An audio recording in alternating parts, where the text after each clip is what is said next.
अब बीना मुझे बहुत कमी से पहनती है।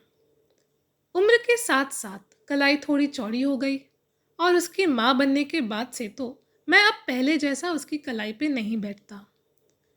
वैसे तो बीना शादी होते ही माँ के साँचे में ढल गई थी। उसके पति ने काफ़ी छोटी उम्र में अपनी माँ को खो दिया था। शादी होते ही बीना को उसने अपने बहन भाइयों से मिलाते हुए कहा, तुम्हें इस घर में इन सब की माँ बन के रहना है। बीना इस घर में सबसे छोटी है, पर उसकी जिम्मेदारियां उन सब से बढ़कर हैं। वैसे वो दौर भी गुजरा है जब बीना को इन सब चीज़ों का कोई होश ही नहीं था। जब उसकी शादी हो रही थी तो उसको मालूम ही नहीं था कि उसको करना क्या है। आखिर वो 15 साल की जो थी। ये बात कई साल पहले की है, जब बीना रामपुर में रहती थी। उसकी पड़ोस में रहने वाली एक लड़की से बहुत अच्छी दोस्ती थी। दोनों साथ में खेलते थे, सिलाई बुनाई करते थे। उनके घर इतने करीब थे कि बीच में सिर्फ एक दरवाज़ा था। वहाँ बैठ के हर शाम दोनों एक दूसरे से बातें करते थे। फिर एक दिन मालूम हुआ कि उस लड़की की शादी होने वाली थी। दोनों सहेलियाँ मिलीं, आपस में बातें करीं और उस लड़की ने अपनी कलाई से एक कंगन निकाला और बीना को पहना दिया। इसी तरह मैं बीना की ज़िंदगी में आया। सहेली की शादी होते ही बीना के पिताजी ने उसको अपनी सहेली से बात करने से मना कर दिया। पिताजी को लगा कि दोनों लड़कियां उन सारी चीज़ों के बारे में बात करेंगी जो शादी के बाद होती हैं, ख़ास तौर पे शादी की पहली रात। इसी डर से उन्होंने दोनों लड़कियों के बीच का दरवाज़ा बंद कर दिया। तभी से दोनों का मिलना जुलना रुक गया। पर बीना अपनी सहेली को कभी नहीं भूल पाई। शायद इसलिए ही वह मुझे बहुत संभाल के रखती है। मैं उसकी बचपन की कीमती यादों से जो जुड़ा हूँ। आज शादी के पूरे 3 साल बाद शीला ने पहली बार मुझे अपनी कलाई से निकालकर साइड पे रख दिया। ना जाने क्यों, पर मुझे विश्वास है कि कुछ तो ज़रूरी बात रही होगी। मैं उसके लिए इतना कीमती जो हूँ। आखिर मुझको उसकी माँ बीना ने वेडिंग गिफ्ट के तौर पे दिया। और वो शादी भी क्या शादी थी। शादी की धूम से पहले घर में जो ऊधम मची थी, मैं कभी नहीं भूल पाऊंगा। किस तरह से शीला को अपने पिता को मनाना पड़ा था। उनके पास रोशन के खिलाफ होने के लिए कोई वजह ही नहीं थी। आपत्ति थी तो बस लव मैरिज के आइडिया से। खैर, ये तो पुरानी बातें हैं। आज पता नहीं क्यों शीला इतनी बेचैन लग रही है। ज़रूर कुछ हुआ है। अरे रोशन, आज ये ऑफिस से इतनी जल्दी कैसे आ गया? और ये भी इतना घबराया हुआ क्यों है? ध्यान से सुना तो मालूम हुआ कि शीला दोबारा प्रेग्नेंट है, पर अभी दूसरे बच्चे के लिए सही समय नहीं है।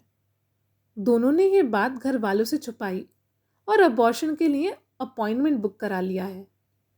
इस मसले के लिए कोई और ऑप्शन नहीं है। बात तो वैसे सही है। अभी शीला अपने करियर पर ध्यान देना चाहती है। बच्चे के लिए टाइम कहाँ से निकाल पाएगी? और अब तो उसकी देवरानी का भी छोटा बेटा है। पहले जब शीला काम पर जाती थी तो कम से कम देवरानी उसके बेटे का ध्यान रख लिया करती थी, मगर अब तो उसे अपने बेटे की देखभाल में लगा रहना पड़ता है।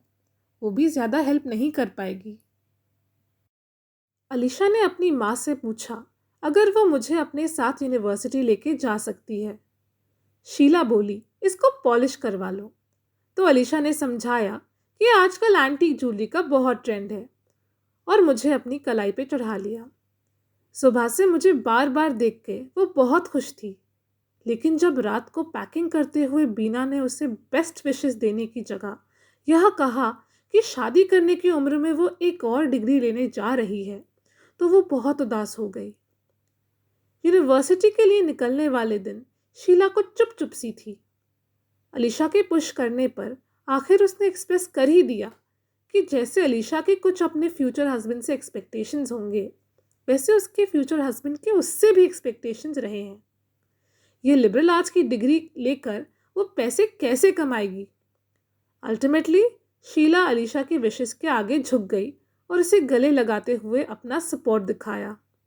एक फ्लाइट और एक लंबी कार राइड के बाद अलीशा फाइनली यूनिवर्सिटी पहुंच ही गई।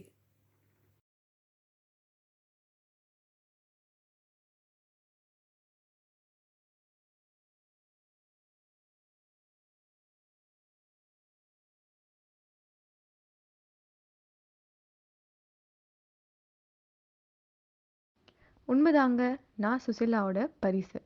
அவளோட கல்யாணத்தப்போ சீர்வரிசையில என்னையும் கொடுத்து விட்டாங்க. அங்க எல்லாரும் என்ன பேசுனாங்க தெரியுமா? மாப்பிள்ளை டிப்பு டாப்பா இருக்காரே, பொண்ணு ஏன் வத்தலும் தத்தலுமா இருக்கு? ஹ, அவங்களுக்கு என்ன தெரியும்? சுசிலாவுக்கு வெறும் 11 வயசு தான். மாப்பிள்ளை ராமகிருஷ்ணனுக்கு 20 வயசு. கல்யாணம் ஆன உடனே பெண்மை அடையிற வரைக்கும் அவங்க அம்மா அப்பா அவளோட சித்தி சித்தப்பா வீட்டுக்கு அனுப்பி விட்டாங்க. ஏன்னா அங்கதான் அவளுக்கு நல்ல சாப்பாடும் பாதுகாப்பும் கிடைக்கும்னு. தினமும் வாய்க்கு ருசியா சத்துள்ள சாப்பாடோட என்ன முழுசா ரொப்பி அவளுக்கு கொடுத்தாங்க. 6 வருஷத்துக்கு அப்புறமா மறுபடியும் மாப்பிள்ளை வீட்டுக்கு போனப்போ சுசிலா 5 அடி 11 அங்குலம் இருந்தா தெரியுமா? அதுக்கெல்லாம் நான் தான் பொறுப்புன்னு எனக்கு ரொம்ப பெருமை. மட்ராஸ்ல புருஷன் வீட்டுக்கு போனதுக்கு அப்புறமா நான் தினமும் அவரோட புருஷன் ராமகிருஷ்ணன் கூட தான் போலீஸ் ஸ்டேஷனுக்கு போவேன். அப்பப்போ என்ன அவங்க பொண்ணு ராதாவோட பள்ளிக்கூடத்துக்கு அனுப்பி விடுவா. ஆனா மறுபடியும் சுஷிலா கூட சேர்றதுக்கு நிறைய வருஷம் ஆச்சு. ஈசிஆர் ரோடுக்கு தையல் பாடம் கத்துக்கிறதுக்கு போவா. அப்போ நான் அவன் கூட போவேன். ஆனா அதுக்கு மட்டும் தாங்க அவ வெளில போய் கத்துக்கிட்டா. வேற எல்லாமே தானாவே கத்துக்கிட்டா. சமையல், வீடு கவனிக்கிறது, நில வேலை எல்லாமே. ராமகிருஷ்ணன் வெளியே வேலைக்கு போனாரு. சுசிலா வீட்ல வேலைக்கு போனா. ஆனா அவளுக்கு ஏத்த மதிப்பு என்னைக்கும் கிடைச்சதில்ல. அவ ஒரு தரமான விவசாயி. காத்தோட வேகத்தை வச்சே எப்ப மழை வரும்னு கரெக்டா கண்டுபிடிச்சிருவா. மின்சார பொருட்களை எல்லாமே ஒத்தையால நின்று சமாளிப்பானா பாத்துக்கோங்களேன். எனக்கு தான் அலறும். நிறைய வருஷத்துக்கு அப்புறமா அரசாங்கம் அவங்களோட நிலத்தை வாங்கிருச்சு. அதுக்கப்புறமா சுசிலாவுக்கு வேலையே இல்லை. பொண்ணு ராதாவுக்கும் கல்யாணம் ஆயிடுச்சுன்னா பார்த்துக்கோங்க. ஒருவேளை இதெல்லாம் நடக்காம இருந்தா சர்க்கரை நோய் வராம இன்னும் எங்க கூட தான் இருந்திருப்பான்னு நினைக்கிறேன்.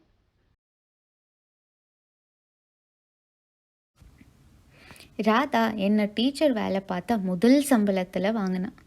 பணம் கொடுத்து வாங்கும்போது என்னை பெருமையாகவும் அவ்வளோ சந்தோஷமாகவும் பார்த்தா. அப்போலேருந்து என்னை ரொம்ப நல்லாவே பார்த்துக்கிட்டா. எப்போவுமே அவள் கூட நானும் ஸ்கூலுக்கு போவேன். பெஞ்சில் உட்காந்து அவள் ஆத்மார்த்தமாக பாடம் எடுக்கிறத தினமும் பார்த்துருக்கேன். அவள் கவர்மெண்ட் எக்ஸாம் பாஸ் பண்ணினதும் எல்லாமே மாறிடுச்சு. புது வேலைனால புது இடம், புது மனிதர்கள்னு வாழ்க்கை அவளுக்கு மாறிச்சு. பஸ்ஸில் போகும்போது பதட்டத்தில் என்ன அவள் இறுக்கி பிடிச்சிப்பா. ஆனால் திறமசாலி. கொஞ்ச நாள்லேயே இந்த வேலையில் கலக்க ஆரம்பிச்சிட்டா. ஐஏஎஸ், எம்பி, எம்எல்ஏன்னு யார் வந்து சட்டத்துக்கு எதிராக வேலை பார்க்க சொன்னாலும் தைரியமாக மறுத்துடுவான். ஆனால் கல்யாணம் ஆனதுக்கப்புறம் வீட்டோட நிலைமையும் மாறிடுச்சு. ஆரம்பத்துல எல்லாம் நல்லா தான் போச்சு. ஆனால் வேலை பொறுப்பிலும் வீட்டு பொறுப்பும் அதிகமாக ரெண்டுலேயும் அவளுக்கு கவனம் செலுத்த முடியல. வாரத்தில் ஒரே நாளாக இருந்த தயிர் சாதமும் ஊறுகாவும் வாரம் முழுவதும்னு ஆயிடுச்சு. அவளோட கர்ப்பத்திலையும் அலைச்சலையும் பொருட்படுத்தாமல் வேலைக்கு போயிட்டு இருந்தா. ஒரு நாள் வீடு திரும்பும் பொழுது அழுக்கு துணி, காலி சமையலறை, கழுவாத பாத்திரம் இதெல்லாம் பார்த்து அவள் அழுது நின்னதை நான் மறக்கவே இல்லை.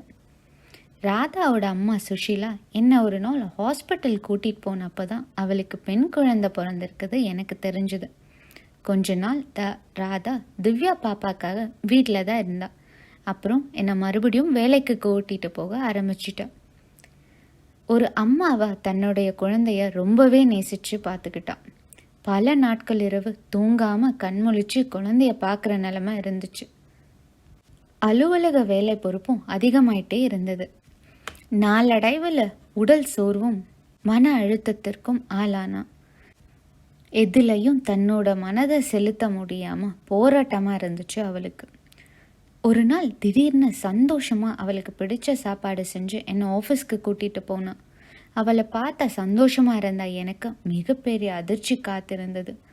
வீடு வேலை ரெண்டுலேயும் போராடின ராதா வீட்டில் அவளோட பொறுப்பை யாரும் நிரப்ப முடியாதுன்னு உணர்ந்து அலுவலக பொறுப்புலேருந்து விலகிட்டா. அதுதான் ராதா கூட நான் வேலைக்கு போன கடைசி நாள். ராதா திவ்யாவுக்கு பிடிச்ச ஸ்வீட்டை செஞ்சு அனுப்புனதுனால நான் இப்போ டெல்லியில் அவள் படிக்கிற யூனிவர்சிட்டிக்கு வந்திருக்கேன். திவ்யா எப்போவுமே அவளோட படிப்பில் கட்டிக்காரி. ராதா அதை நினச்சி எப்போவுமே பெருமைப்படுவா. எல்லா பேரண்ட்ஸ் மீட்டுக்கு அப்புறம் ராதா திவ்யா வரும்போது இந்த ஸ்வீட் செஞ்சு வைப்பா. ராதா இந்த ஸ்வீட் செஞ்சு தான் திவ்யாவோட எல்லா வெற்றியையும் கொண்டாடினான். நானும் இந்த மைசூர் பாக்கும் திவ்யாவோட முக்கியமான நிகழ்வில் இருந்தோன்னே சொல்லலாம். அவங்க அம்மா சாயல் அவகிட்ட நிறையாவே இருந்துச்சு.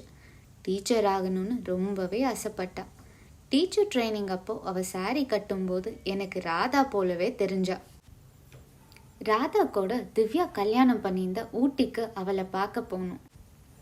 ஆனால் திவ்யா என்னை திறந்து பார்த்துட்டும் சாப்பிடாமலே இருந்தா. அவள் மைசூர் பாக்கு எடுக்காம இருந்ததை பார்த்து நான் குழம்பி இருந்தேன்.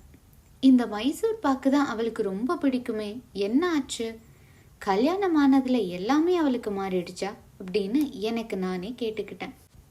திவ்யா வீட்டில் நான் இருந்த கொஞ்ச நாள் எப்போவுமே அவள் அழுதுகிட்டே இருந்தா. அவங்க அவளை நல்லாவே கவனிக்கலைன்னு தெரிஞ்சுக்கிட்டேன். பாவம் திவ்யா பல நாள் சாப்பிடாமையே இருந்தா. சென்னைக்கு என்னோட திரும்பும்போது அவள் வாழ்க்கையை மாற்றிடணும்னு முடிவு பண்ணியிருந்தா.